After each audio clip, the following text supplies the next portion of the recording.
Hola, ¿cómo están? En esta ocasión les vamos a presentar una serie de pequeños experimentos cualitativos para observar los equilibrios que tienen diferentes compuestos de coordinación en disolución acuosa. Entonces, básicamente, ¿qué es un compuesto de coordinación?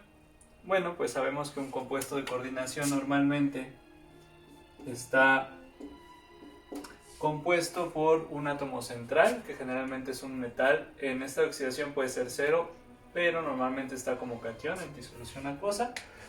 Y este metal está rodeado por una serie de compuestos que le vamos a llamar ligantes. Entonces, es la estructura común de un compuesto de coordinación, un átomo central rodeado por otros compuestos que le llamamos ligantes. Y estos ligantes normalmente son compuestos ya sea orgánicos o inorgánicos, neutros o aniones. Entonces, la interacción que tienen este tipo de compuestos, esta interacción metal-ligante, pues está dado por lo que podríamos ver para el metal como un ácido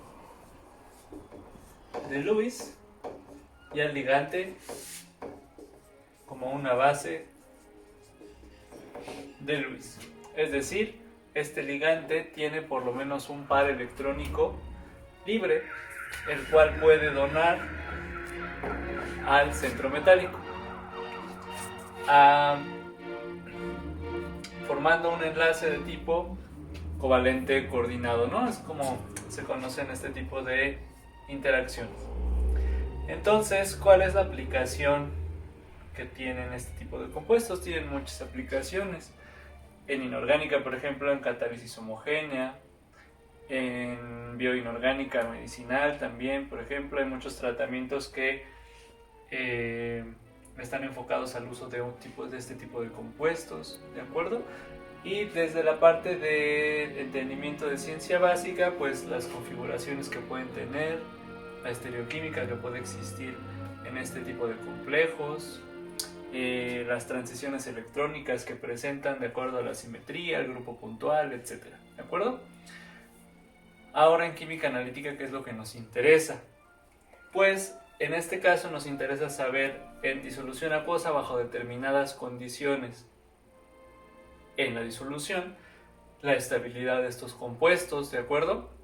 Cuántos ligantes, de acuerdo a las concentraciones que tenemos, cuántos ligantes probablemente tenga este catión metálico, es decir, qué estructura es la que va a predominar bajo estas condiciones, para hacer, pues en este caso, un cierto análisis, ¿no? Un análisis, por ejemplo, de tipo volumétrico, una titulación, ¿sí? Una titulación complejométrica, un análisis de tipo espectrofotométrico, porque una característica de este tipo de compuestos es que muchos presentan color, ¿de acuerdo?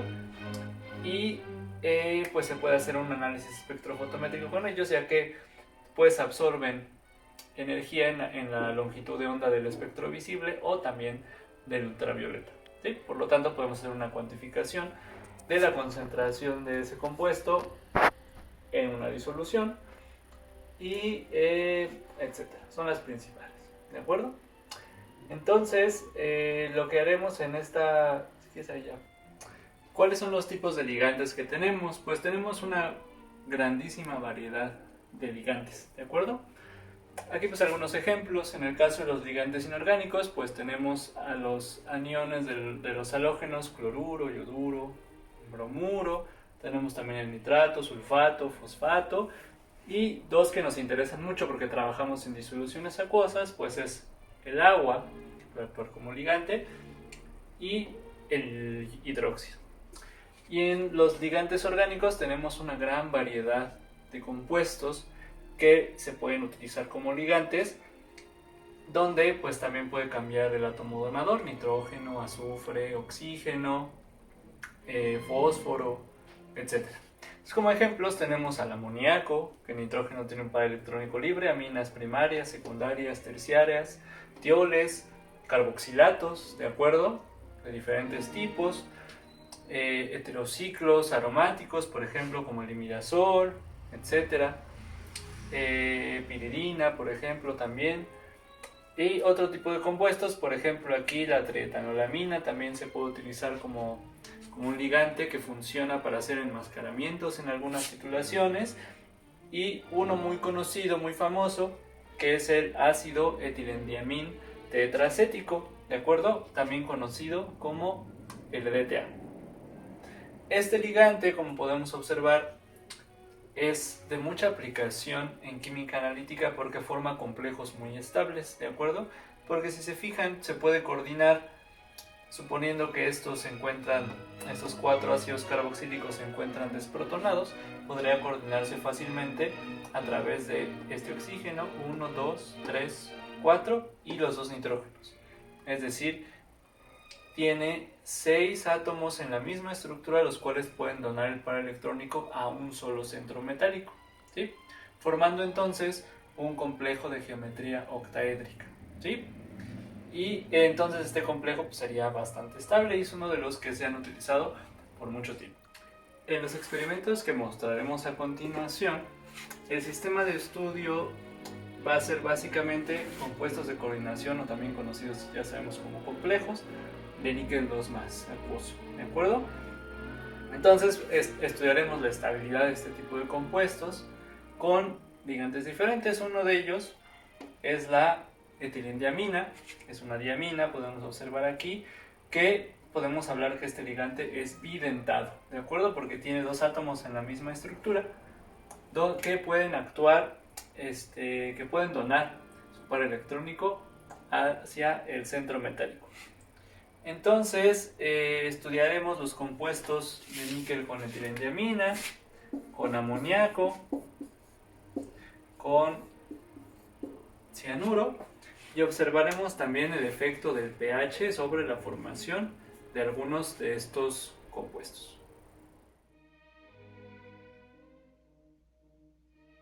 Para el experimento se van a numerar 9 tubos, como se observa en la pantalla, a los cuales en primer lugar les vamos a agregar 10 gotas de la disolución de níquel 2+ en concentración 0.2 molar.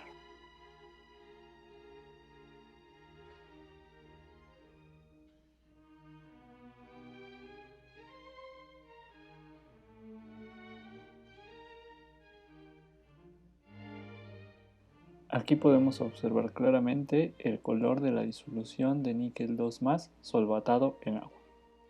Ahora procederemos a la adición de diferentes números de gotas de etilendiamina en concentración 12.5% masa volumen a los diferentes tubos. El tubo número 1 queda como testigo. Al tubo número 2 le vamos a agregar una gota de etilendiamina y observemos lo que sucede. Al agregar la gota, el color de la disolución cambia a esta tonalidad de azul. Al tubo número 3 le agregaremos igual una gota de la disolución de etilendiamina. Observamos que la tonalidad es muy similar a la del tubo número 2. Al tubo número 4 le vamos a agregar 2 gotas de etilendiamina. Podemos observar entonces el color morado que toma la disolución. Al tubo número 5 de igual forma le agregaremos 2 gotas de la disolución de etilendiamina. Para el tubo número 6 y tubo número 7 agregaremos 3 gotas de la disolución de etilendiamina. Observamos este color rosa intenso, que es diferente a los dos que observamos anteriormente. Tubo número 7, 3 gotas de etilendiamina. Observamos exactamente el mismo color que el tubo anterior. A los tubos números 8 y 9 vamos a proceder a agregar 5 gotas de la disolución de etilendiamina. Observemos qué sucede. Al utilizar una gota tenemos la coloración los primeros dos tubos, 2 y 3. Al agregar 2 gotas corresponde a la coloración del 4 y 5 y 3 gotas al del 6 y 7. A la cuarta gota no observamos algún cambio y a la última gota tampoco. Repetiremos con el tubo número 9, 5 gotas de etilenglicol. No observamos ningún cambio de color a partir del tubo número 6 en adelante, es decir que de 3 gotas en adelante, básicamente todos los tubos tendrían el mismo color. ¿Esto qué significa? Si observamos los colores de los tubos número 1, 3, 5 y 6, podemos observar que tenemos 0, 1, 2 y 3 gotas de etilenglicol. Es decir, que tenemos la coloración de el níquel 2 más libre, el níquel 2 más con una gota de etilenglicol, con 2 y con 3, y observamos 3 colores diferentes. Esto significa que tenemos entonces 3 complejos distintos de níquel con etilendiamina. Si recordamos, la etilendiamina, este ligante neutro, tiene 2 puntos a partir de los cuales se puede coordinar al níquel 2 más. Entonces podremos formar 3 complejos: níquel con una etilendiamina, níquel con 2 y hasta máximo níquel con 3 moléculas de etilendiamina. Cada uno de estos complejos corresponde a uno de los diferentes colores que estamos observando. Esto podríamos predecirlo, ya que el número de coordinación máximo que podría presentar el níquel corresponde a 6, es decir, de un complejo con geometría octaédrica, que en la primera disolución los ligantes que están ocupando esos sitios son moléculas de agua. La etilendiamina, que es un ligante en este caso más fuerte que el agua, puede entonces sustituir estas moléculas de agua, y si pensamos que cada molécula de etilendiamina tiene 2 sitios a partir de los cuales va a coordinarse con el níquel, pues entonces tendríamos un máximo de estequiometría de níquel etilendiamina 1:3, ¿de acuerdo? Para tener de nueva cuenta este complejo de geometría octaédrica. Y la existencia de estos 3 complejos lo podemos justificar en este caso por los 3 colores diferentes que estamos observando.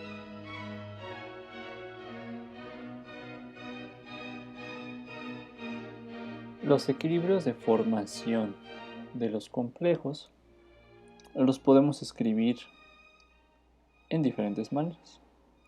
Una de ellas son o corresponde a los equilibrios de formación global, donde partimos en este caso del catión metálico libre, de acuerdo, en la disolución acuosa, donde toma el número de ligantes necesarios para formar el complejo de la estequiometría requerida.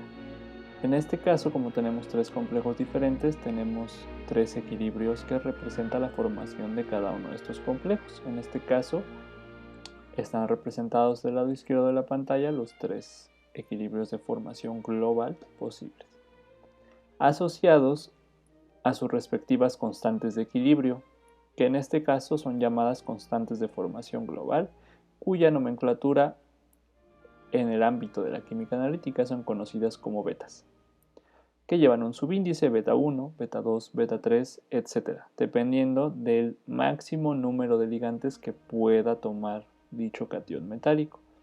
Es decir, el subíndice que presenta cada una de estas constantes corresponde al número de partículas, o en este caso de ligantes, que tiene cada uno de estos complejos. Otra forma de representar estos equilibrios puede ser en el sentido de la disociación, y tenemos en este caso los equilibrios de disociación sucesivos. Son llamados sucesivos porque en cada uno de estos equilibrios el complejo que está del lado izquierdo de la flecha, de la doble flecha, se disocia perdiendo solo uno de los ligantes, es decir, es paso a paso, sucesivo. Y las constantes de equilibrio que están asociados a estos, en este caso 3 equilibrios de disociación sucesivos, son las conocidas como constantes de disociación sucesivas o KDs.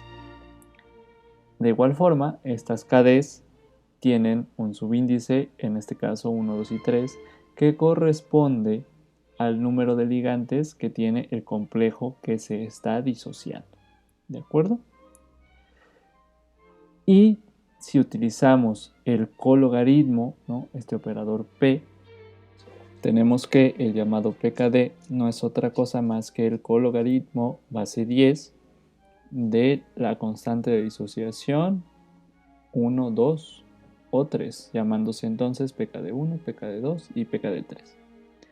¿Para qué nos sirve esta información? Bueno, esta información nos sirve para trazar una escala de predominio de especies, o también llamado diagrama unidimensional de zonas de predominio de especies. En este caso, el diagrama nos conviene trazarlo en función del P de etilendiamina o el cologaritmo de la concentración de etilendiamina. En este tipo de diagramas, la concentración de etilendiamina crece hacia el lado izquierdo del eje. Es decir, ¿qué significa esto? Que mientras más concentración de etilendiamina tenga yo en el medio de forma libre, significa que tengo la cantidad suficiente de etilendiamina para formar complejos de estequiometría superior. Es decir, si pensamos en el experimento que acabamos de realizar, estamos partiendo desde el lado derecho de la escala, donde la concentración de etilendiamina prácticamente es de 0, cuando solo tenemos la disolución de níquel 2+ de color acuamarina. Cuando agregamos una gota de etilendiamina, el cologaritmo de la concentración de etilendiamina libre se encontrará entre los valores del PKD1 y PKD2 del sistema, donde predomina el complejo de estequiometría 1:1, por lo tanto tenemos el color azul característico que observamos en el tubo de ensayo.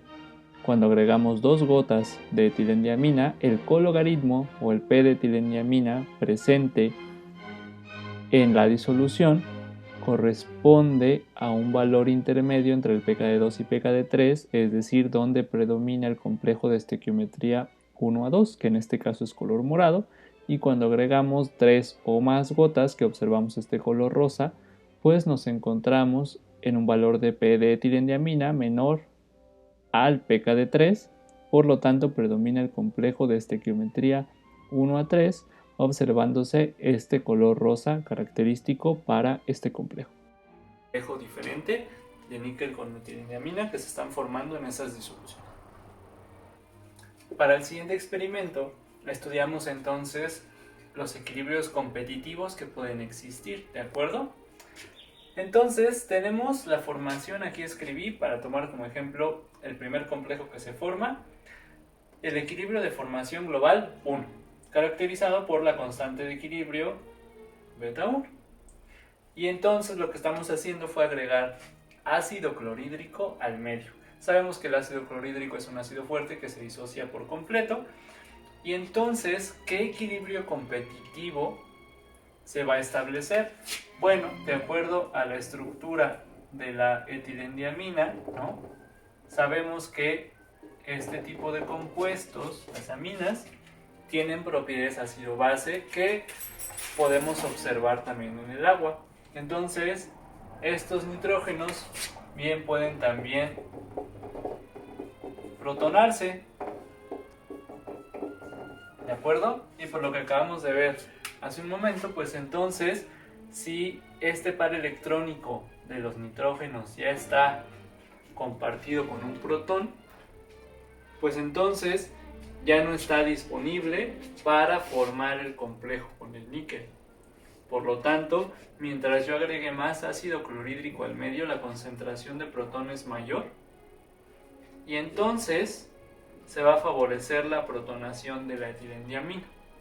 Y entonces la estabilidad del complejo níquel con etilendiamina debe disminuir, es decir, este equilibrio se va a desplazar, en este caso hacia la izquierda, ¿de acuerdo? Favoreciéndose la disociación de este complejo. Entonces, si recordamos, este complejo tenía un color azul y al agregarle las gotas de ácido clorhídrico regresó al color original del níquel 2+, que significa pues exactamente lo que acabamos de describir aquí, que al agregar ácido clorhídrico se protona la etilendiamina y entonces se disocia y regresa al color de el níquel 2+ acuoso, ¿de acuerdo? Si pudiéramos hacer una gráfica rápidamente de cómo cambia el valor de el logaritmo de la constante de formación, ¿de acuerdo? Esta beta 1 en función del pH, ¿qué es lo que observaríamos? Bueno, si podemos trazar una escala de pH para la etilendiamina con sus valores de pK1 y pK2, donde en esta zona predomina la etilendiamina libre, aquí la etilendiamina monoprotonada, y en esta zona la etilendiamina 2 veces protonada. Es lógico pensar que esta constante de equilibrio, donde la etilendiamina está totalmente desprotonada, pues debe suceder en este intervalo de pH y debe ser el valor mayor, porque la etilendiamina está libre, está completamente disponible para formar el complejo. Entonces observaríamos tal vez aquí que este valor corresponde justamente al valor del logaritmo de la beta termodinámica. Después lo que sucedería en este intervalo donde la etilendiamina está monoprotonada, pues que el valor de la constante de equilibrio de formación de este complejo pues deba ir disminuyendo, ¿de acuerdo? Entonces aquí irá disminuyendo con un cierto valor de pendiente, que en este caso esa pendiente es de +1, y después cuando la etilendiamina ya está 2 veces protonada, entonces la estabilidad de este complejo debe ser todavía menor, por lo tanto el valor de la constante de equilibrio de formación debe ir disminuyendo, y en este caso sí sigue disminuyendo con una pendiente en este caso de +2. Por lo tanto podemos una vez más observar que mientras aumentamos la concentración de protón o disminuimos el pH, pues la constante de formación global de este complejo pues cada vez va teniendo un valor menor. De acuerdo. Entonces, para el último experimento, observamos la estabilidad de complejos de níquel con 3 ligantes distintos: amoníaco, etilendiamina y cianuro. Y lo que observamos...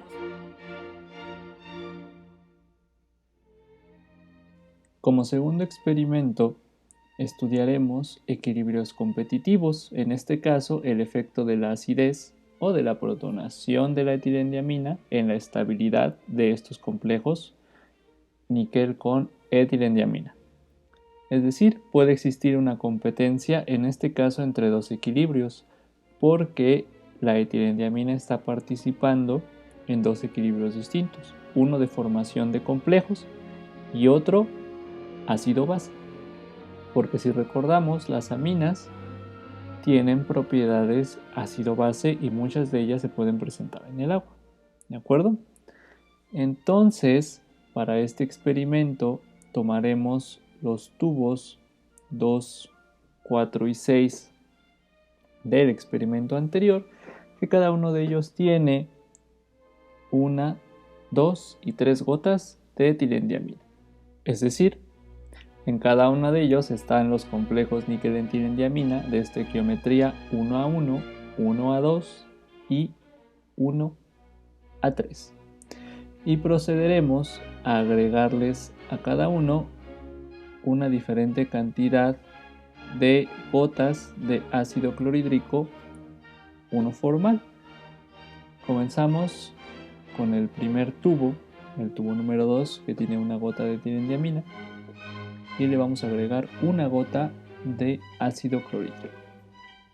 al agregarle una gota de ácido clorhídrico podemos observar que básicamente regresa al color de la disolución original, donde solo conteníamos al níquel, es decir, el complejo perdió su estabilidad.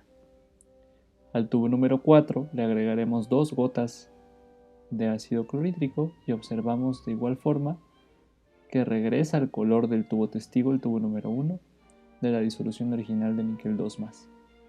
Al tubo número 6 le agregaremos 4 gotas de ácido clorhídrico, observando de nueva cuenta que regresa al color original de la disolución de níquel 2+. Ahora observemos para el tubo número 8 cuántas gotas de ácido clorhídrico son necesarias para llevarlo hasta el níquel 2+. Entonces comenzaremos a agregar un par de gotas y veamos los cambios de color que se van presentando. En este caso llevamos ya varias gotas y nos acercamos ahora al segundo complejo, ¿de acuerdo? Que es el tubo número 5. Tenemos el mismo color, estequiometría 1:2.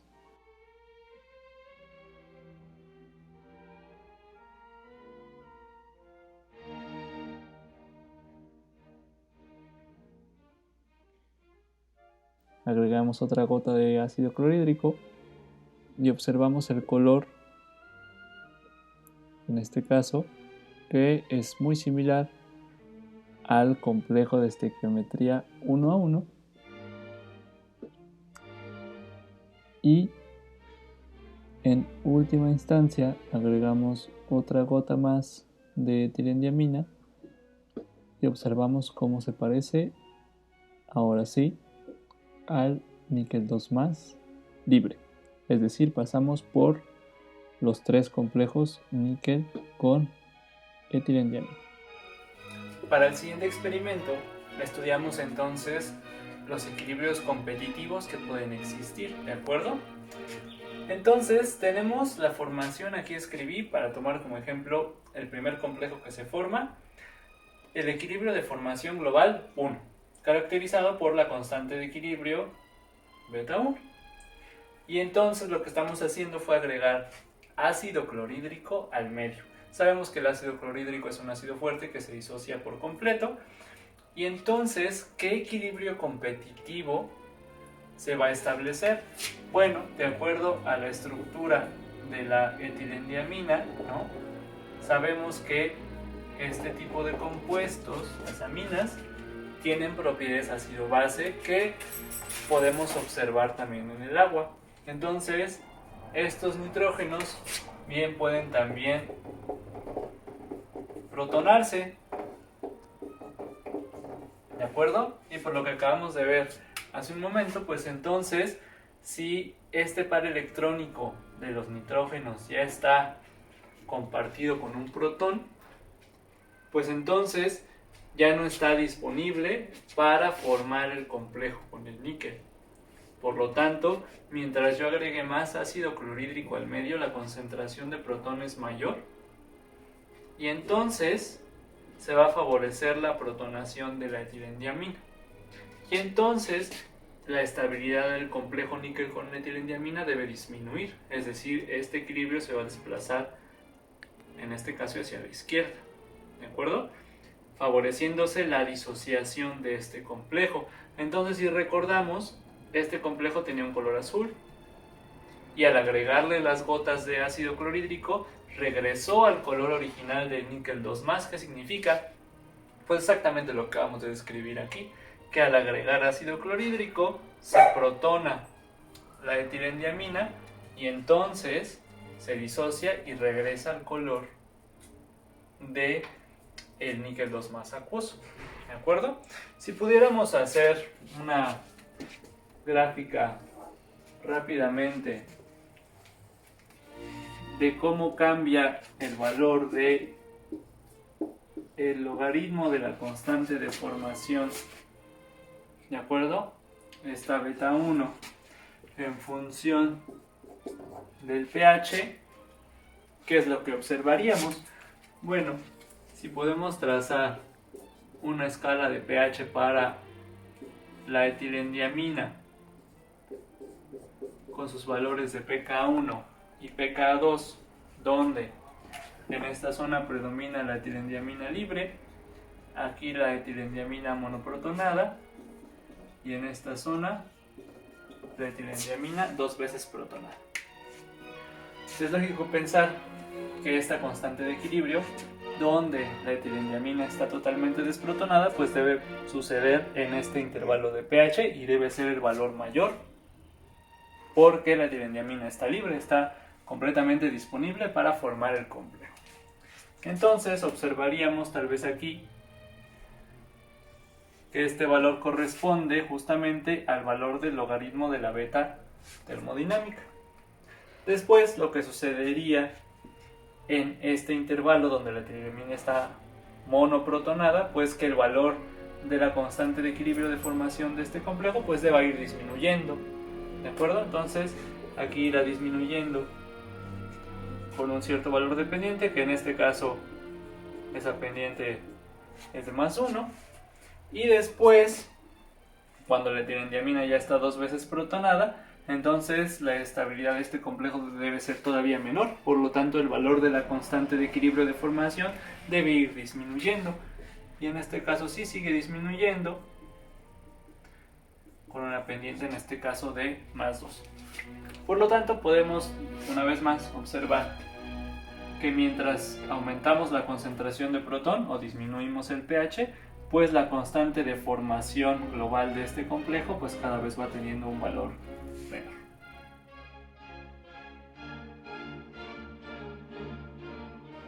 Como último experimento, vamos a estudiar la estabilidad de complejos de níquel con 3 diferentes ligantes: amoníaco, etilendiamina y cianuro. Para ello vamos a numerar 5 tubos de ensayo y a agregarles 10 gotas de la disolución 0.2 molar de níquel 2+. El tubo número 1 actuará como testigo y comenzaremos con el tubo número 2, al cual le vamos a agregar 7 gotas de amoníaco. Y observemos lo que sucede.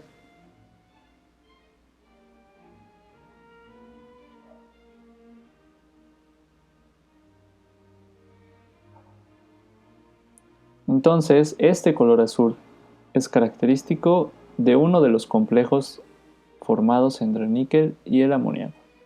En este caso corresponde a la estequiometría 1:6 por la concentración de amoníaco libre que está presente en ese tubo.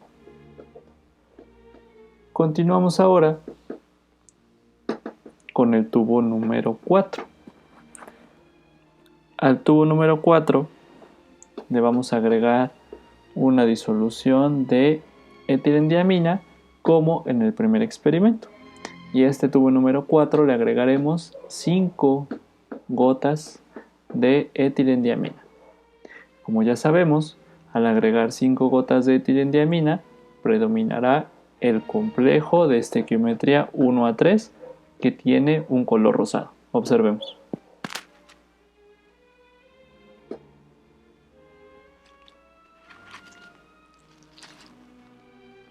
¿Listo? El color que esperábamos, el color rosa de ese complejo.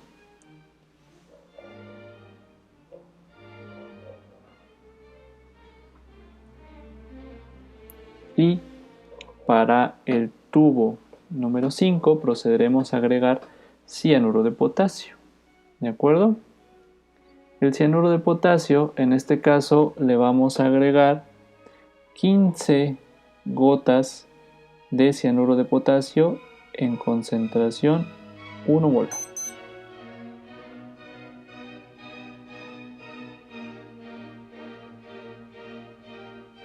Al agregar las primeras gotas observamos la aparición de un precipitado.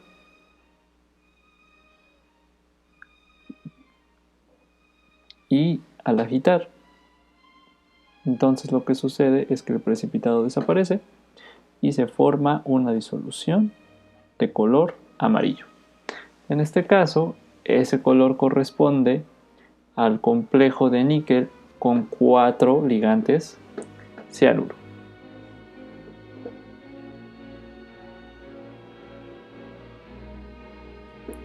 Una vez que conocemos cuáles son esos colores, al tubo número 3 procederemos a agregarle los 3 ligantes.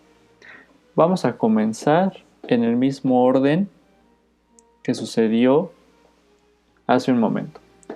Con la disolución de amoníaco 6 molar, si recordamos, agregamos al tubo número 2 7 gotas de amoníaco 6 molar. Procederemos a hacer lo mismo en este tubo.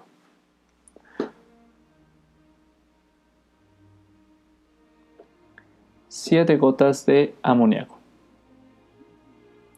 Podemos entonces comparar su color con el anterior, viendo que efectivamente es el mismo. Ahora agregaremos la etilendiamina 12.5% masa volumen. El número de gotas será de 5. Observemos entonces cómo va cambiando de color. ¿Qué significa esto? ¿Qué complejo es más estable? ¿Níquel con etilendiamina o con amoníaco? Debido al cambio de color podemos responder rápidamente que el complejo de níquel con etilendiamina debe ser, estequiometría 1:3 en este caso, en estas condiciones, debe ser más estable que el complejo de níquel con 6 ligantes amoníaco. Procedamos entonces a agregar 15 gotas de cianuro. ¿Qué sucederá entonces? Observemos.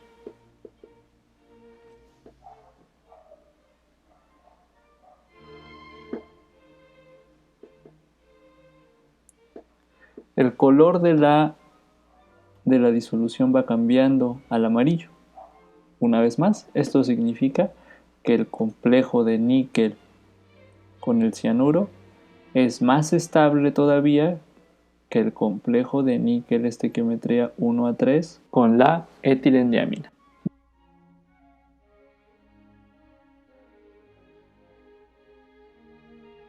En el esquema podemos observar entonces la diferente estabilidad de los complejos de níquel con amoníaco, etilendiamina y cianuro, donde el cianuro, el complejo de níquel con 4 cianuros o tetraciano niquelato 2, es el complejo más estable de todos.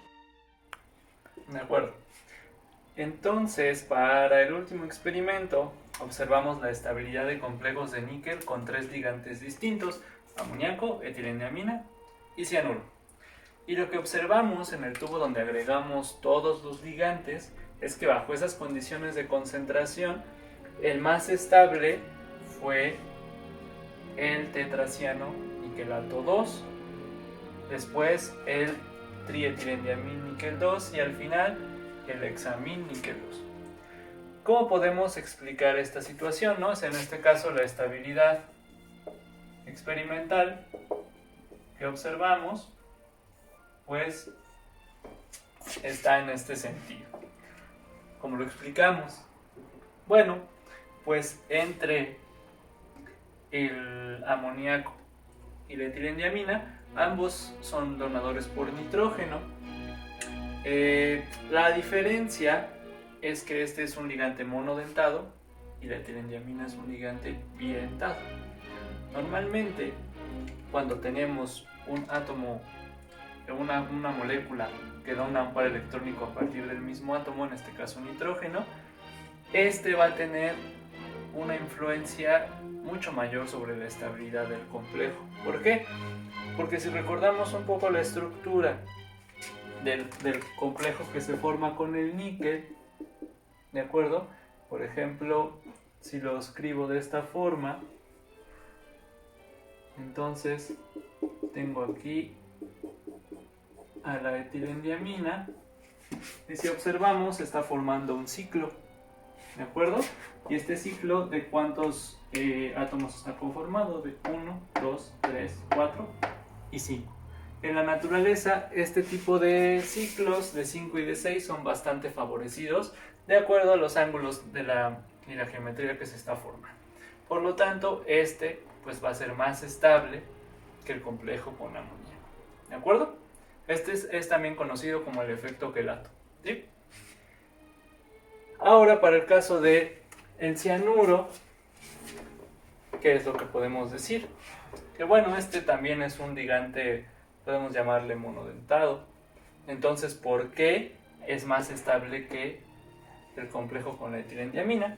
Bueno, podemos pensar que este, además de que puede donar ese par electrónico, tiene una carga negativa, es un anión. Por lo tanto, también puede estarse estableciendo una interacción, además del enlace covalente coordinado, de tipo electrostática, porque el níquel en este caso es como un catión 2+. Por lo tanto, además de eso, puede tener una interacción de tipo electrostática y entonces favorecer su estabilidad todavía más, que en este caso el efecto quelato que se da con la etilendiamina. Bueno, finalmente, agradecerles que vean el video, espero que les haya ayudado un poco a entender cómo se dan este tipo de equilibrios en disolución acuosa, equilibrios de compuestos de coordinación, algunos de los equilibrios competitivos que se pueden observar. Todo es cualitativo, pero me parece que es bastante, ejemplifica muy bien lo que puede llegar a suceder. Y también quisiera agradecer al profesor Vicente Esquivel, ¿no?, como parte de la colaboración con estos videos, y a Germán Molina. Gracias.